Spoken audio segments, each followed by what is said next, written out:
What up, everybody? It's NY Emperor X, aka and next week you just call me X, but it's your boy. Yeah, your boy. Ooh. And this dusty motherfucker right here is a simple man of simple pleasures, otherwise known as the Moose King, but that's just me, and we are the Dust Budnies. This is Avengers 4 Endgame, one last surprise trailer, new 2019 Marvel superhero movie HD. In Technicolor. I have no idea what the fuck this is. Some kind of super last trailer. I don't even know if this is like a half spoof trailer kind of thing. No. Okay, so I've seen this one, guys. This came out like beginning of the week. Oh, okay. So it'd be 2 weeks for you guys, but last week for us. Well, no, it came out yeah, because it came out at the beginning of the week. This week that just passed. Exactly. And by the time they see it, it'll be next week, so it'll be. I believe it was Monday or Tuesday. Okay. I think it was Tuesday. So yeah, it's gonna be a week late for you guys, but it's the first time for him. Yeah. Right. Okay. So, all right. So just going blind then. Let's see. Yeah.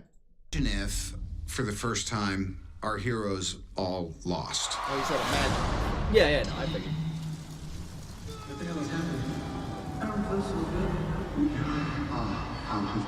I mean, wasn't that the whole point of that movie? Was that they lost? This is no place to die. They won the battle, they lost the war. Thanos had his way, and half of the population of the universe has gone. Everyone's doing their best to keep their head above water, but it's kind of a losing battle. We lost, and we're not used to losing. People are kind of still coming to grips with it. Natasha is a little bit hardened from what she's had to go through. She's already hardened. She's had a horrible fucking life. Leveled us, not just literally, but morally and she's not used to failure. There was no other way. Yeah, but she used to get the shit kicked out of her back in the fucking school. That's why she's not used to failure. The fans' reaction to the end of Infinity War, when half their favorite characters turned to dust, really was indicative of how emotionally connected the world has gotten to these characters. I don't want to go. I don't want to go. The good thing is it's always easier to build people back up after they've been broken down. Man, that's what Marvel's great at doing. It's that shred of hope everyone's looking for. We're in the end game now. I know I said no more surprises, but I was really hoping to pull off one last one.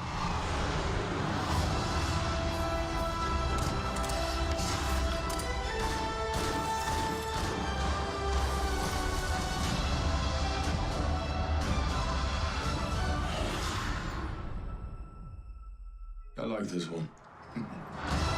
I found a gripe finally. What? With Endgame, how it doesn't make sense. Why is Brie Larson still Captain Marvel? She should be in her 40s or 50s by now. What year does this take place in the Marvel Cinematic Universe? About a year after Infinity War, so... No, like, what actual year, though? 2019? So, yeah, that would mean she'd be in her 40s by now. Because she was 20-something when she was in the 90s, so yeah, she'd be 40-something now. Maybe they're going to play it off as one of those, because of her powers, it keeps her young kind of thing? What, a fucking blood transplant? Fucking changed her whole DNA? Oh, yeah. Absolutely. Look, if a radioactive spider can make Spider-Man into Spider-Man, all bets are off! They de-aged Samuel L. Jackson for that movie. They did. And you're not going to enhance her age in this one? You know what's even funnier is how over the top they de-aged Sam. You know, speaking of, we never actually talked about Captain Marvel. We should do that this week. We can do this right now, real quick. You want to do it right now? Real quick. Hey, we got a lot of things to film today for these people. All right, go ahead. Thoughts on Captain Marvel, since this one didn't really add too much to what's going on. It was just like... it's just like an interview. They tell you nothing. That's while telling you something. We'll keep the best Chris on screen here. My boy. Or we could go to the second best Chris. Yeah. Second best Chris. Back to best Chris. Okay, best Chris on screen. Go ahead.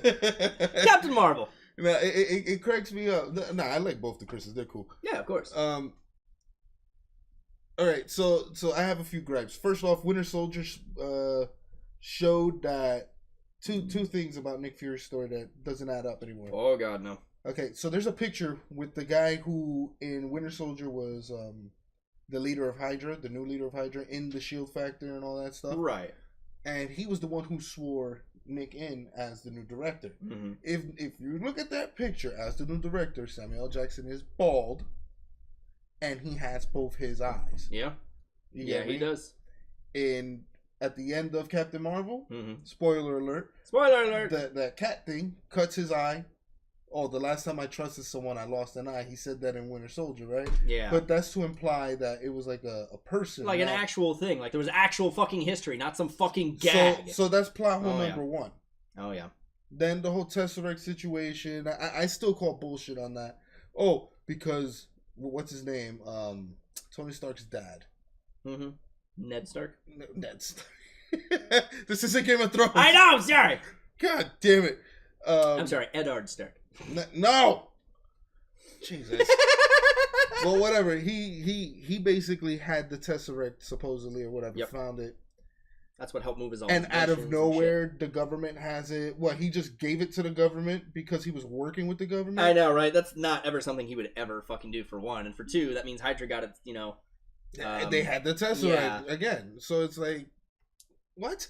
And the government allows it to be taken into outer space and used in the... No. It just doesn't make sense to me. Yeah. It really doesn't. God, there's so many conveniences in that movie. It's not even funny. But whatever. Now we're gonna talk about how the age thing, age gap. Let's get into the age gap. Right? So you're gonna de-age Samuel L. Jackson and make him older in this one, but she can't be. No, that's not how this works. That's not how any of this works. I agree. I don't know, man. I don't know. Look, the Marvel Cinematic Universe has become a overly complicated tree of different shit going on that it never needed to be in the first place. It could have just been an action movie for every summer and just been that, and everyone would be happy. But now they've tried to go back and write things in, and the problem is anytime you try to go back into a story that's already established a certain lore, you either stick to the shit that you wrote before, or you fuck it up and change it. Yeah. So, I don't know. Look, okay, my gripes. Captain Marvel was this for me. Mm-hmm. I enjoyed it. The acting was great. The script was okay. You know, they utilized, you know, the whole amnesia thing pretty well, even though that's a pretty common, you know, kind of cliche trope at this point. The movie was cliche. The movie, but it's not the cliches that bothered me. What bothered me about the movie was that it was so mediocre. Not bad. Yeah, not bad, but mediocre because, you know, even with the other Marvel movies, compared to something like fucking Captain America's first movie, that movie was awesome. There was so much personal growth and change and character, you know, and then you look at Captain Marvel and she was surprisingly stagnant. Yeah, you know, then she got her powers and it's like, haha, I am now just powerful woman with powers now. Okay, cool. You're a powerful woman with powers. Are you growing as a character? No, I'm pretty much the same person, just with powers now. That's great. You're a good person. That's a good thing. Steve Rogers was the same way, but he also grew and changed despite having some really hardened ideologies in one movie. In a solid 2-hour movie, which Captain Marvel was. And the other big thing is that the villains of the movie, that little group, they were shown so Skrulls? Few and far between. Not even the Skrulls. Having the Skrulls be the good guys kind of thing was it was weird, yeah. It was really off-putting considering the Skrulls are normally very not the good guy in the comics. Very not. We had a whole thing called Secret Wars. You remember that shit? Yeah. Remember how that led partially to Civil War? Yeah. But we're throwing all that shit out the window because fuck it. And that's fine. Shit changes, right? They did some justice to it, but the thing is, the guys who were the bad guys, right? That little group, that little militia, they were shown so few and so sparsely that they never felt threatening. And even the final confrontation was not threatening. Haha, let's do this just like we did it back in the day. And that would have been a cool scene. Good, she's pulling her powers back to show him I'm going to kick her ass. I'm glad she did it, though, because it's like, nah, bro, you've been trying to hold back my power this whole time. But you know what would have been an interesting way that she could have fucked him over and played his mind at the same time? Fight him pretending to hold back and still fuck with him by unleashing it just like she did in the beginning, only this time her doing it would be her choice rather than something she's just acting upon, which to me would have shown a better semblance of her coming to terms with her powers rather than just like, pew, because don't get me wrong, the pew was funny. The pew was a simple fuck you, and you can always do that. The only thing that cracks me up is that he kept mentioning how he gave her those powers or they gave her those powers, right? And he didn't. But no. What cracked me up is like they try to insinuate like they give each other powers and things like that. Yeah. How did she not question the whole time, hey, where's yours? Yeah, that's the other thing, right? Right? Well, where's your powers at? I got a gun. What? Our technology is it. But, and don't get me wrong, the world they were on, when we got to see the world shots, those were pretty nice. But it was kind of one of those, oh, we're on a world now. Now we're off the world. Oh.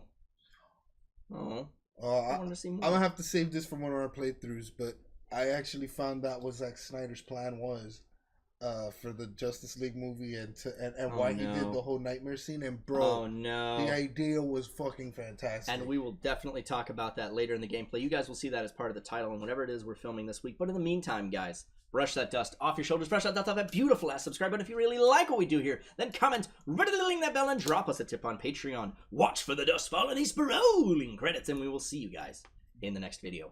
Peace. Bye, bitches.